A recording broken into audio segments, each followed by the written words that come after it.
starting way the hell back in the 80s, I dreamed of being the next Phil Collins. In the 90s, I wanted to be the next Dave Grohl, first as a drummer, then as a singer-songwriter, performer, guitarist, just all-around badass. And, well, in the 90s, I also dreamed of being a comedian, such as Conan O'Brien or Adam Sandler.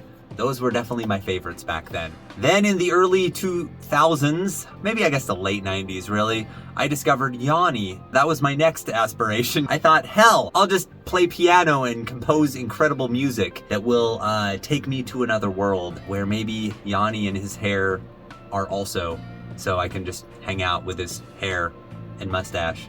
So there I was, just hero worshiping all of these guys as I grew up, pretty much all around music and comedy. And then I really got swept away into my religion at the time, which was Mormonism.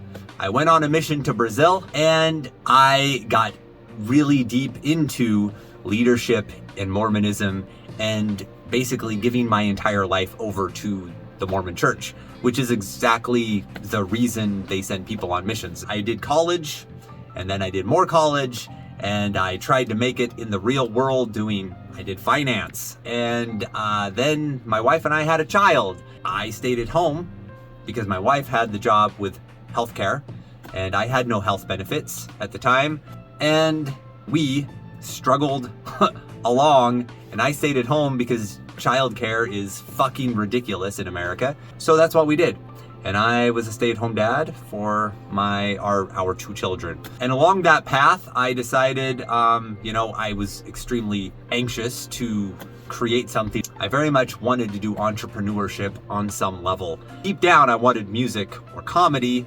I just wanted to create art in some way, but I couldn't do what I enjoyed doing in the past as a faithful Mormon. So I went on a 10-year journey decoupling myself from the Mormon Church. And along the way, I did some other projects and built something that, that worked out okay, but it wasn't really what I wanted to do. It just had too much attachment to the former me, the Mormon me, essentially. So I built a channel. My first YouTube channel was Learning Time Fun. I sold it last year, but it was fun. Yes, the pun, I guess that was intended, but not really. The part I wanted to do most was the music, but it turns out, of course, the music, shocker, did not make any money, actually. It cost much more of my time than anything else, and it basically went nowhere, essentially, in terms of revenue. So it was fun to do. It was a challenge. It was great. I started producing music for the first time, which is something I thought, it's not that I wanted to produce music, it's that I wanted to have a professional product that was musical. So I thought, why the hell not? I'll just get the equipment and get the plugins and I'll just do it myself. And so that's what I did. But I found out quickly, also not a shocker to anybody who really knew me well, that kids education was really not the thing for me.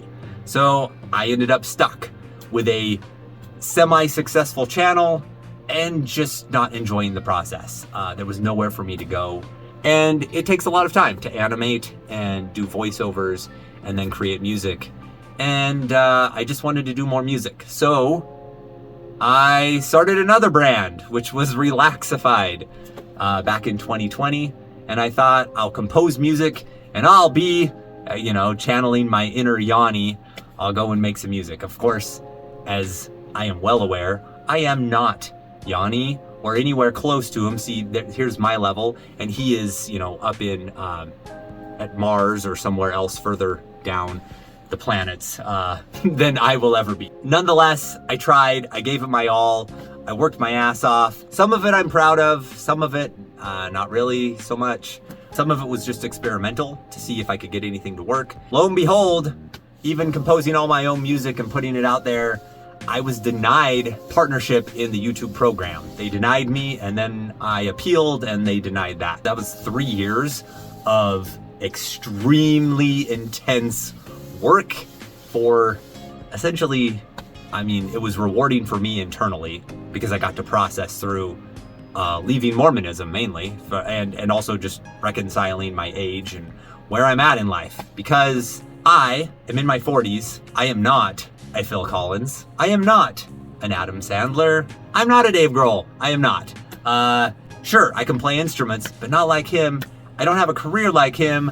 I'm starting now. I'm literally starting to make music and put it out under my own personal name now, which has been a long journey to get to. It's been a scary journey to get to. And I'm starting out with ex-Mormon songs, which is a super tiny niche. It's essentially my fuck you to the Mormon church, goodbye, but in a fun way because I'm doing comedy parody. And so again, I've basically gotten that out. I have a few more to put out and then that's done. And I'm moving on from there to the next venture, which will be a little more broad, but it's essentially the same thing. I really enjoy dark comedy and dark vulgar comedy, so that's the direction I'm heading in for now. I would love to be serious. I love that side too. It's really a 50-50 split within side of me and what I write.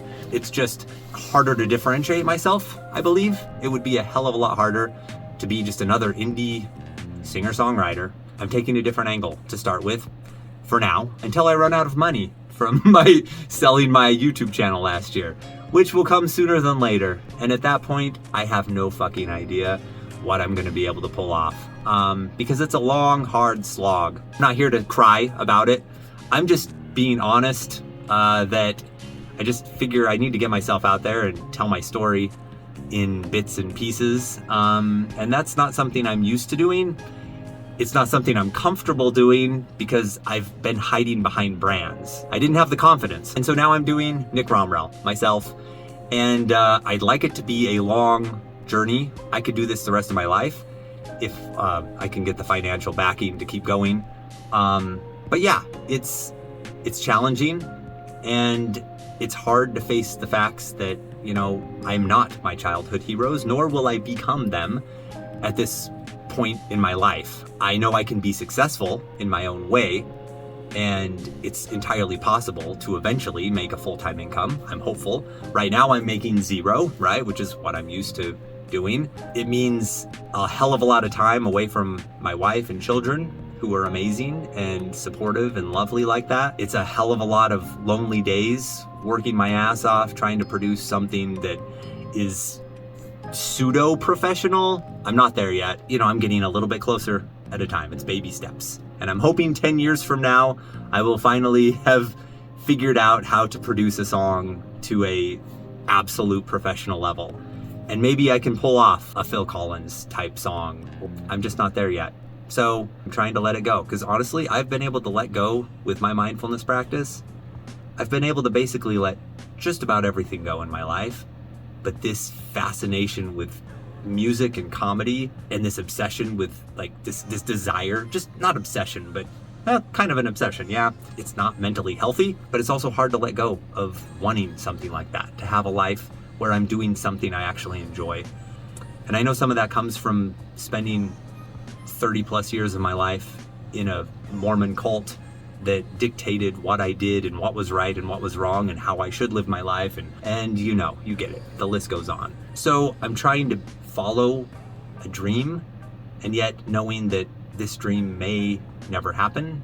It certainly won't happen the way I dreamed of it happening as a child. And it's entirely possible that 10 years from now, I may still be making nothing for my music. That I may not just have what it takes to really get out there and find the right niche and the right audience and entertain. I may just not be good enough. My skill set may not get there until much later. I mean, I'm already a late bloomer, and it could be another 10, 20, 30 years before I really get there. Confronting that's pretty fucking difficult. But at the same time, I'm grateful that I get the chance to even try it at all. And I have to remind myself that every day I wake up, I try to remind myself that I get the chance to try this. And if I get to do it for a few years and I fail miserably, at least I tried, and I will not live with the regret when I die, whenever that is. I'll know at least I gave it a fucking chance instead of just hiding behind another brand or some other job that I do not want. So I'm just gonna keep working, gonna keep trying, catch you in the next video.